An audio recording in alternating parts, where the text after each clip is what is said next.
Bonjour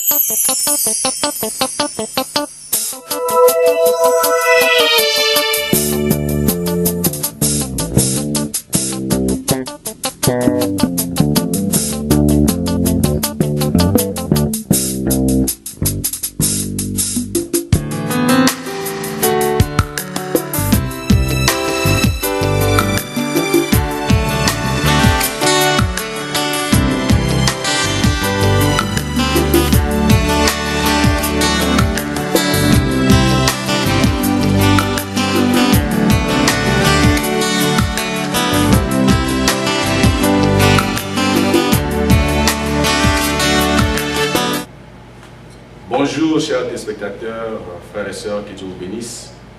Bienvenue dans votre émission Écho de Charlotte. Ici votre frère, le frère Samuel Mouia. Aujourd'hui nous avons reçu un invité d'honneur. Nous allons le découvrir tous ensemble. Il s'agit du pasteur Atapis Nguiamba de l'Assemblée chrétienne de Charlotte. Que Dieu vous bénisse, pasteur. Amen, que Dieu vous bénisse aussi, cher frère Samuel. Comment vous allez? Ah oui, je suis très bien par la grâce de Dieu. Vous êtes quand même fort aujourd'hui pour répondre à quelques questions aujourd'hui. Ah oui, je suis très fort. Comment votre église, l'Assemblée chrétienne de Charlotte? L'Assemblée chrétienne de Charlotte, elle se porte très bien par la grâce de notre Dieu. Dieu est en train de nous aider et nous sommes en train d'avancer, ça va. Alors comment votre ministère, et nous avons beaucoup de frères et sœurs appris beaucoup à propos de l'église, comment Dieu se manifeste? Oui, vous avez beaucoup de frères, ils ont appris comment Dieu se manifeste. Mon ministère, par la grâce de Dieu, ça avance, ça marche très bien. Donc, par la grâce de Dieu, puisque nous ne devons compter que sur sa grâce, alors ça va bien. Aujourd'hui, chers téléspectateurs, nous avons le pasteur Atapis, nous allons lui poser quelques questions. Donc le sujet sera sur le réveil de l'Assemblée chrétienne de Charlotte. Pasteur, vous pouvez un peu nous dire qu'est-ce qu'est le réveil? Oui, le réveil, le prophète William Branham, quand on lui a posé cette question par rapport au réveil, il a dit que le réveil, c'est une action de Dieu en puissance. Donc, le réveil, ce n'est pas ajouter les membres dans l'Assemblée. Le réveil, ce n'est pas faire des choses extraordinaires, mais le réveil, c'est réveiller quelque chose qui était déjà là, mais qui était en train de s'endormir quelque part. Alors, le but du réveil, c'est de donner la vie à la chose qui était déjà là à l'intérieur de quelqu'un. Voilà. Bon, c'était quand que le réveil était descendu dans l'Assemblée chrétienne de Charlotte et les événements qui ont eu lieu quand le réveil a commencé? Dans l'Assemblée chrétienne de Charlotte, le réveil ici chez nous, ça a commencé en 2012. Donc Dieu nous a fait vraiment la grâce.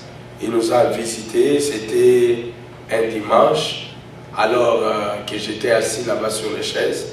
Et il y avait notre prédicateur qui prêchait. Alors le Seigneur Jésus, il va me parler. Donc je vais écouter une voix, entendre une voix dans mon cœur qui me disait que je devais parler pour le Saint-Esprit.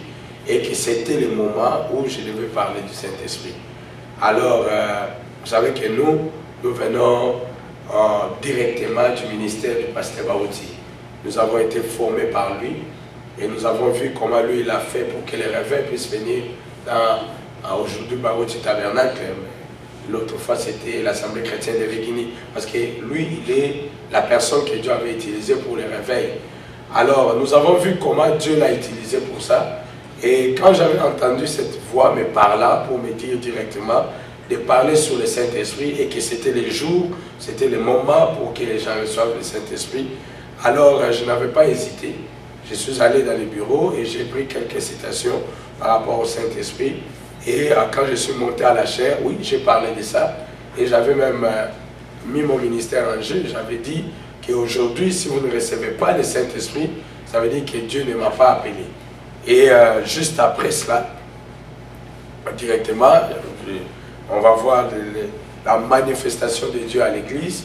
On va voir comment les gens étaient en train de rouler par terre, comment les gens étaient en train de pleurer, comment les gens étaient dans l'onction, là, dans la présence de Dieu était tellement forte dans l'église. Et c'était les jours aussi qu'on a commencé même à avoir les messages prophétiques, comment Dieu parlait avec son peuple à l'église.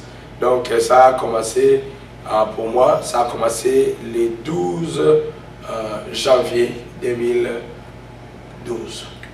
Bon, pasteur, vous avez parlé du pasteur Barouti. Lui, c'est lui qui a commencé le réveil dans Barouti Tabernacle qui était Rigini. Donc, qu'est-ce que vous avez fait pour que le réveil puisse descendre? Donc, le pasteur Barouti a parlé un peu, il a un peu parlé de son histoire qu'il était aux États-Unis, on avait prié pour lui. Mais vous, qu'est-ce que vous avez fait pour que le réveil puisse descendre?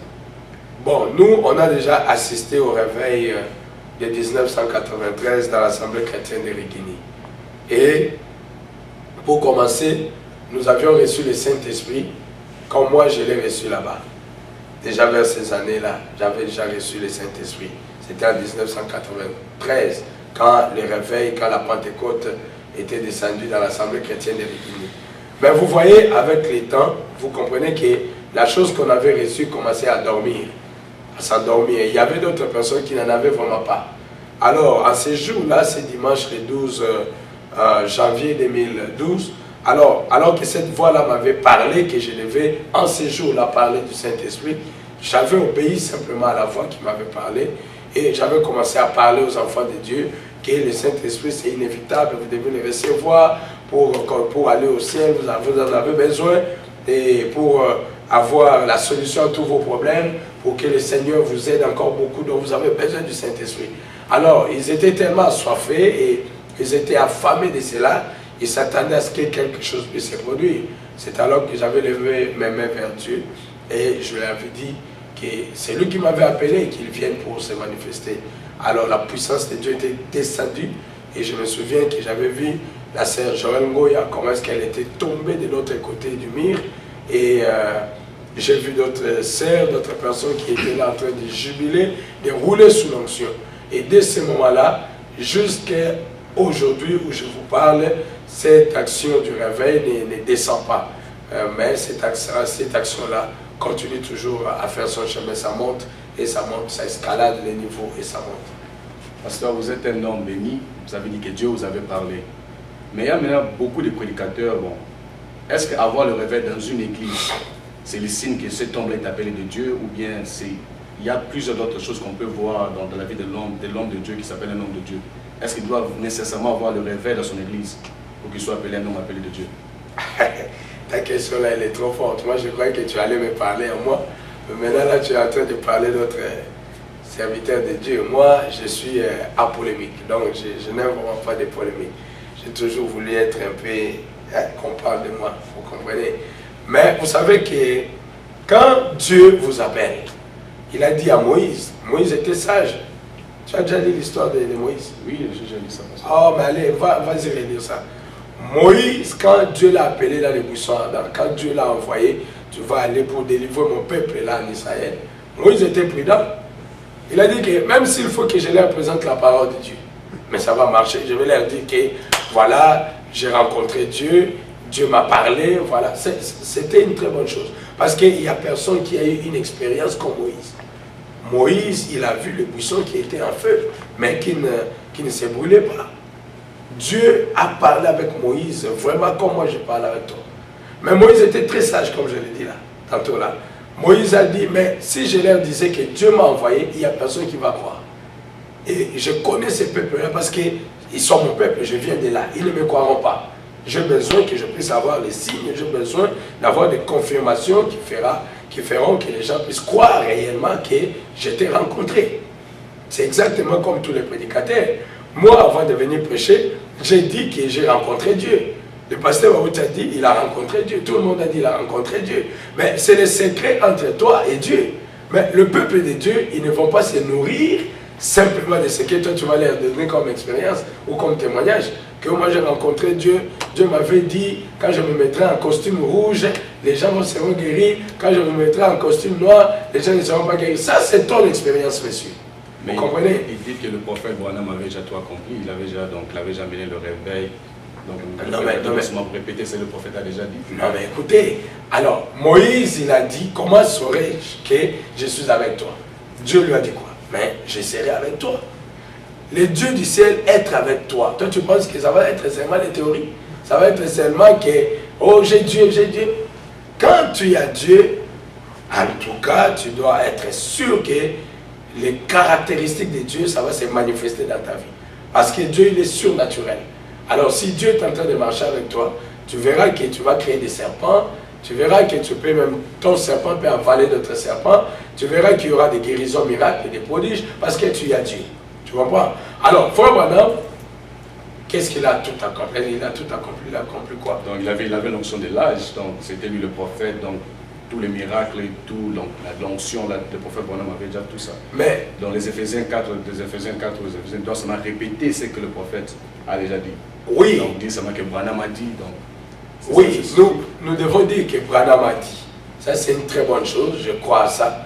Parce que dans cet âge ici, nous sommes condamnés simplement à répéter ce que le prophète a dit. Parce que nous, on n'a pas un message. Tel que moi, là, je n'ai pas un message. Parce que la Bible dit, dans, je crois, Apocalypse, c'est dans Apocalypse 17, au jour de la voix du 7e âge. Vous comprenez, non? Donc, on n'a pas dit que c'est au jour d'un pasteur ou c'est au jour d'un ministre. Non. Je veux dire que dans cet âge ici, il y a un prophète qui a déjà prêché. Nous sommes là rien qu'en répétant ce que lui a prêché comme des perroquets. Mais quand vous répétez ça, lui-même il a dit. Si vous répétez exactement ce que moi j'ai dit, et si vous êtes fidèle avec ce que moi j'ai dit, il a dit la même colonne de feu qui a été toujours avec moi, cette colonne de feu sera là pour confirmer que ce que vous prêchez là, ça vient de Dieu. Ça veut dire que chaque ministre de la parole aujourd'hui, chaque ministre de l'évangile, il doit arriver à un certain point où Dieu doit venir pour le confirmer. Si Dieu ne te confirme pas, c'est simplement... si Dieu ne te confirme pas, ça veut simplement dire que Dieu ne te connaît pas, ou Dieu ne t'a pas appelé. Parce que Dieu ne peut pas t'appeler simplement pour que tu ailles faire des discours et tout. Donc, moi je crois que si Dieu appelle un homme, Dieu doit le confirmer. Vous êtes un jeune ministre, vous êtes un jeune pasteur, et vous êtes en train de répondre avec une sagesse. Beaucoup de gens disent que est-ce que tu dois être vraiment un vieux pour que Dieu puisse vous confirmer que le réveil puisse venir dans votre église? Parce que nous voyons que les réveils descendent de l'Assemblée chrétienne, mais vous êtes un jeune pasteur. Mais là, je ne dis rien. Vous voyez que David, il a tué Goliath. Et quand David avait tué Goliath, il avait quel âge? Je ne sais pas. On ne sait pas de quel âge David avait. Et très souvent, vous, les gens qui venez nous poser des questions, vous êtes des gens qui devez chercher vous aussi le Saint-Esprit. Pourquoi? Parce que vous aimez nous raconter l'histoire de David de la Bible. Vous aimez nous parler que David a tué Goliath, David a fait ceci, c'est une bonne chose. Mais c'est une histoire. Vous comprenez? Toi, tu n'étais pas là. Tu comprends? Quand la chose s'est passée, tu n'étais pas là. Mais tu es en train de lire et tu es en train de me raconter cela. Vous comprenez? Mais aujourd'hui, Dieu est en train de faire la même chose. La même onction, le même Dieu. Parce que la Bible dit dans Hébreux 13:8 que Jésus-Christ est le même hier, aujourd'hui et éternellement. Il ne change pas. Tu comprends, non? Donc, ça veut dire que le même Dieu qui a travaillé avec David pour tuer Goliath, c'est le même Dieu qui est en train d'agir aujourd'hui encore. Dieu n'a pas égard à l'âge de quelqu'un. Vous voyez Jérémie dans la Bible, il était trop jeune. Mais Dieu a dit que je t'ai choisi. D'ailleurs, je ne t'avais pas choisi. Avant même que tu naisses, moi Dieu, je t'avais choisi. Il avait quel âge?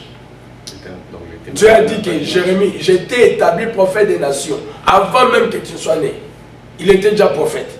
Donc, vous voulez me dire qu'un fœtus, un bébé qui est dans le ventre, si on partait à l'échographie pour voir comment l'enfant est en train de bouger là, on met le micro, le bébé là commence à vous donner le message. Vous allez croire à ça, oui ou non?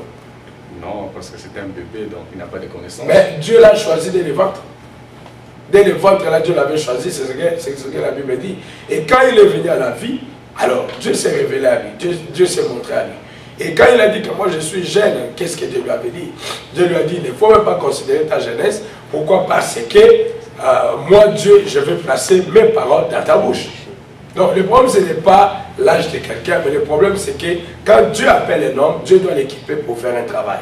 Et chaque ministère, quand Dieu l'appelle, je dis bien Dieu, quand Dieu t'appelle, alors Dieu est dans l'obligation de venir confirmer ce ministère-là dans peu de temps, au fur et à mesure que vous commencez le travail, Dieu doit venir te confirmer.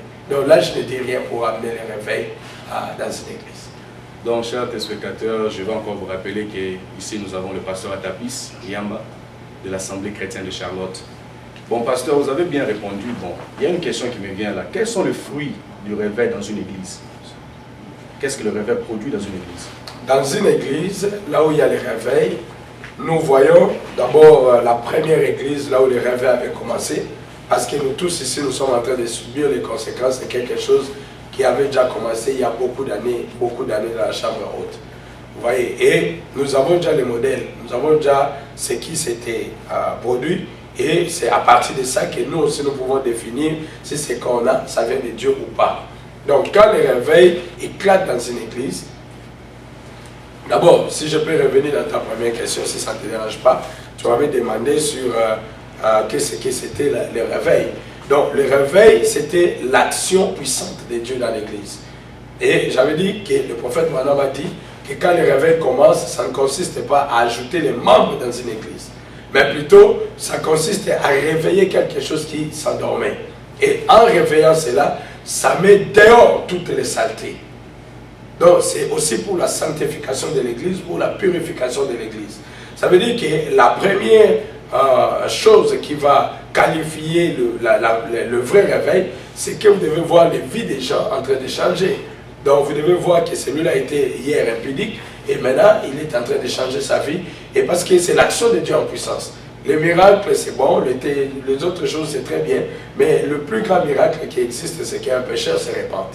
Donc le grand signe du réveil, c'est d'abord ce qui amène les gens à la repentance, leur vie change et ils commencent à vivre comme de meilleurs chrétiens. Ça, c'est le premier signe. Bon, pasteur, pour que le réveil vienne dans une église, le réveil doit être d'abord dans l'homme, le pasteur, qui s'appelle serviteur de Dieu. Mais nous voyons que dans le message, il y a maintenant le scandale. Beaucoup de pasteurs qui tombent, donc on ne comprend pas, et beaucoup de pasteurs se cachent derrière les citations que Branham a dit. Ils ne veulent pas avoir cette puissance, ils ne veulent pas que le réveil puisse descendre dans leurs églises. Ils sont là seulement en train de se cacher derrière les citations. Qu'est-ce que vous pouvez parler, donc qu'est-ce que vous pouvez dire au peuple de Dieu pour vous laisser là? Parce qu'ils disent que ceux qui sont des serviteurs de Dieu. Mais je dis ici que moi j'aime beaucoup qu'on me parle de moi. Je ne suis pas vraiment trop fameux de parler des autres. Mais je pense qu'un serviteur de Dieu, que Dieu a appelé et qui avait rencontré, parce que le prophète dit, avant que quelqu'un ne se place derrière la chair pour prêcher, il doit faire l'expérience du buisson ardent. C'est-à-dire qu'il doit avoir une expérience personnelle avec Dieu. Et quand vous avez cette expérience-là du baptême du Saint-Esprit, normalement, c'est vous qui devenez le premier chrétien, le premier croyant qui part maintenant à la recherche d'autres brebis. Et quand vous avez ces dieux-là en vous, quand vous avez le Saint-Esprit en vous, moi je crois que le Saint-Esprit est venu pour nous empêcher de tomber. Le Saint-Esprit est venu pour nous aider à avancer avec notre relation avec le Seigneur Jésus-Christ. Et pour aussi que nous puissions continuer l'œuvre du Seigneur. Vous voyez, Pierre par exemple, il avait reçu le Saint-Esprit.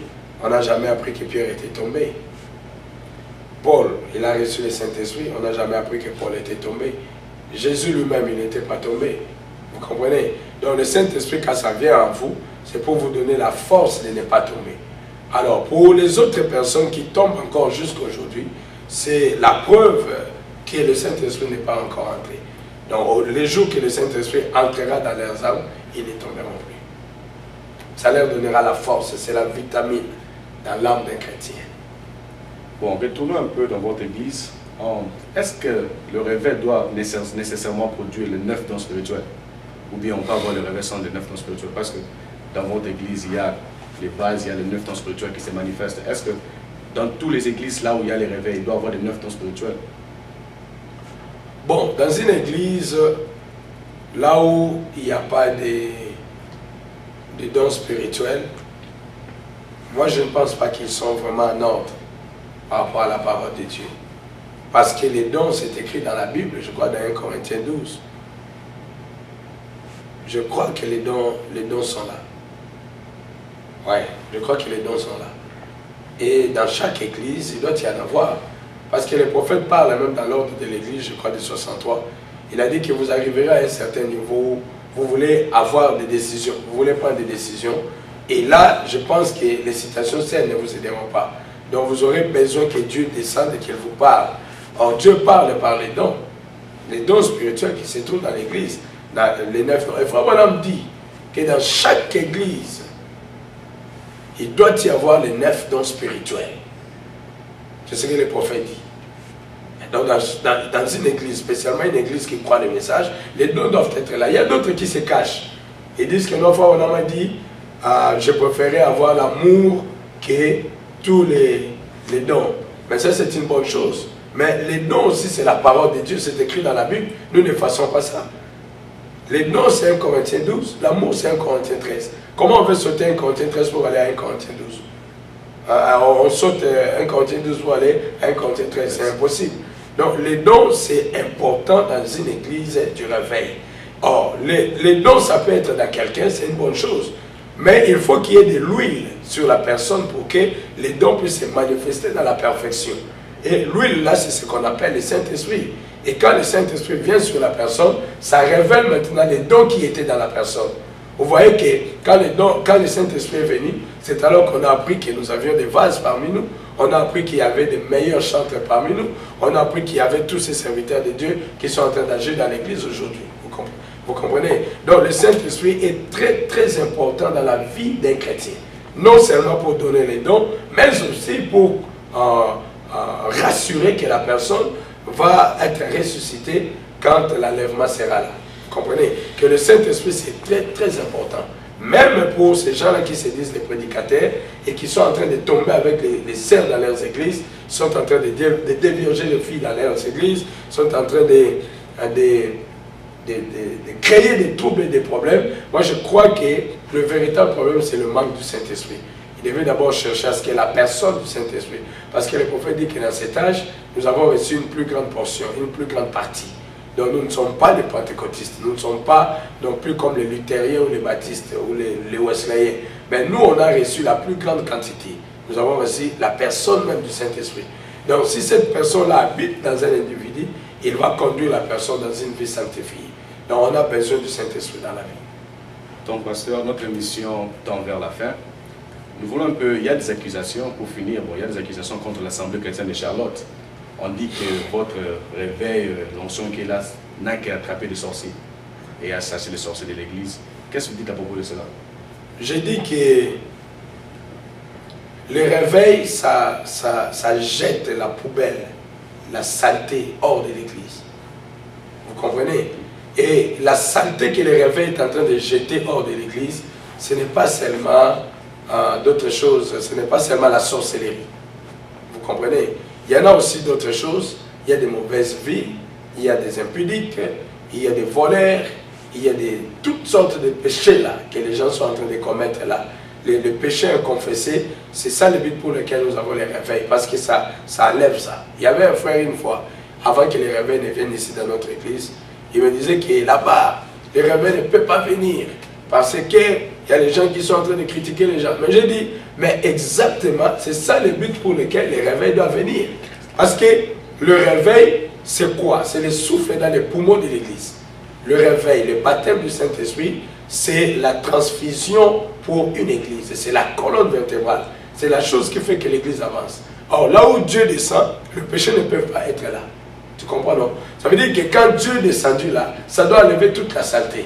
Et ça n'a pas attrapé seulement les sorciers. Bien sûr que oui, on a attrapé les sorciers, parce que les sorciers, la sorcellerie, c'est la saleté devant Dieu.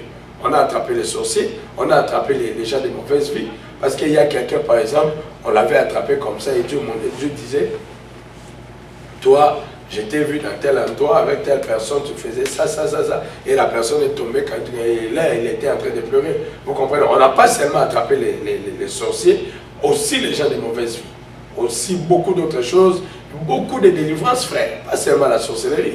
Il y a des gens dont les vies étaient liées avec des liens de famille, avec des histoires, beaucoup de choses qui ont été faites dans leur vie pendant longtemps. Mais gloire soit rendue à Dieu, juste à cause de ces réveils, et nous voyons que Dieu a délivré beaucoup de personnes, il a délivré beaucoup d'âmes. Et ces réveils ont amené les âmes à Christ. Donc je ne peux pas dire que les gens là qui nous accusent là, ils ont raison. Je peux dire que les réveils, oui, ça attrape aussi les sorciers, ça attrape aussi toutes sortes de péchés dans l'église. Chers téléspectateurs, nous sommes arrivés à la fin de notre émission. Je vais vous rappeler que c'était le pasteur Atapis Ngiamba de l'Assemblée chrétienne de Charlotte. Il nous a répondu avec sagesse. Pasteur, vos derniers mots pour terminer l'émission. Je crois que je dirais que le Seigneur bénisse tous ces enfants qui ont été là pour suivre notre petite émission de ces jours. Et je vais vraiment vous inviter d'être là tout le temps devant votre écran pour être bénis avec ce que nous sommes en train de faire pour l'avancement du royaume. Que le Seigneur vous bénisse et souvenez-vous que le Seigneur Jésus-Christ, il revient bientôt pour prendre son épouse. Alors ne vous laissez pas être pris ou attrapé dans les distractions inutiles avec écoutant beaucoup de choses. La Bible dit que si vous avez vu votre frère dans l'erreur, allez-y pour le voir et pour causer avec lui, pour arranger cela. Donc, ne vous laissez pas vraiment être séduit par la distraction de l'ennemi. Protège votre âme, protège votre esprit, protège vos oreilles. Et je pense que je vous remercie vraiment d'être là pour nous écouter, pour suivre cette émission. Et je remercie aussi notre frère Samuel Mouhia des Échos de Charlotte pour son temps qu'il nous a offert afin que nous puissions passer devant vous. Que Dieu vous bénisse. Merci, pasteur. Merci, chers téléspectateurs, de nous avoir suivis là chez vous. Que Dieu vous bénisse. Je remercie aussi notre équipe technique. À la caméra, je vois le frère Oben Ngiamba. À la réalisation, je vois le frère Jonathan Bia. Et je vois aussi le frère David Mikombo à la caméra. Et le frère José Mikombo. Nous vous remercions tous. Shalom. Que Dieu vous bénisse. Thank